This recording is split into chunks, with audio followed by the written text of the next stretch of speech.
1400 মানুষকে হত্যার দায়ে অন্তত 1400 বার মৃত্যুদণ্ড হওয়া উচিত। 1400 মানুষকে হত্যা করলো। শেখ হাসিনা ও আসাদুজ্জামান খানের মৃত্যুদণ্ড চাইলেন চিফ প্রসিকিউটর।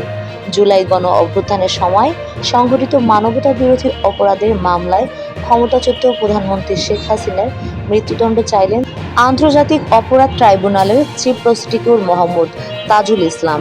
এই মামলার আরেক আসামি সাবেক স্বরাষ্ট্রমন্ত্রী আসাদুজ্জামান খানেরও মৃত্যুদণ্ড চেয়েছেন তিনি। আজ বৃহস্পতিবার আন্তর্জাতিক অপরাধ ট্রাইব্যুনাল 1-এ এই আবেদন করেন চিফ প্রসিকিউটর। আজ এই মামলার যুক্তিতর্ক উপস্থাপন শেষ করেছে প্রসিকিউটর রাষ্ট্রপক্ষ। যুক্তিতর্ক উপস্থাপনের শেষ পর্যায়ে চিফ প্রসিকিউটর এই মামলার 2 আসামির মৃত্যুদণ্ড চান। এই মামলায় মোট 3 জন আসামি শেখ হাসিনা ও আসাদুজ্জামান খানের বাইরেও পুলিশের সাবেক মহাপরিদর্শক আইজিপি চৌধুরী আব্দুল্লাহ আল মামুন রয়েছেন।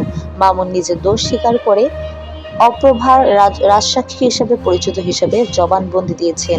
ট্রাইব্যুনালকে চিফ প্রসিকিউটর তাজুল ইসলাম বলেছেন, তারা মনে করেন সাবেক আইজিপি মামুন ঘটনা সম্পর্কে পূর্ণ সত্য প্রকাশ করছেন। জবানবন্দিতে তার বিষয়ে কি সিদ্ধান্ত নেওয়া হবে সেটা ট্রাইব্যুনাল বিবেচনায় নেবেন।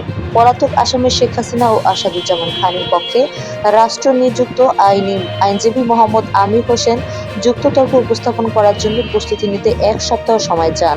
ট্রাইব্যুনাল আগামী সোমবার থেকে যুক্তিতর্ক উপস্থাপনের নির্দেশ দেন।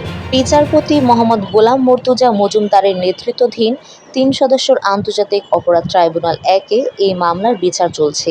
এই ট্রাইব্যুনালের অপর 2 সদস্য হলেন বিচারপতি মোহাম্মদ শফিউল আলম মাহমুদ ও বিচারক মোহাম্মদ মহিতুল হক এনাম চৌধুরী। স্থাপন শেষে যুক্তিতর্ক পর্ব শুরু হয়েছিল।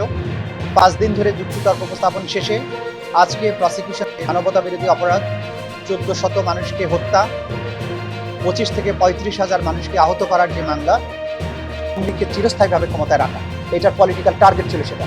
আমরা আজকে শেখ হাসিনার মামলায়, অর্থাৎ যে মামলাতে শেখ হাসিনা, আসাদুজ্জামান খান কামাল এবং প্রিয় দর্শক, এরকম নতুন নতুন সব আপডেট খবর পেতে আমার চ্যানেলটি প্লিজ সাবস্ক্রাইব করে আমার পাশে থাকবেন। ততক্ষণ সবাই ভালো থাকুন। আল্লাহ হাফেজ।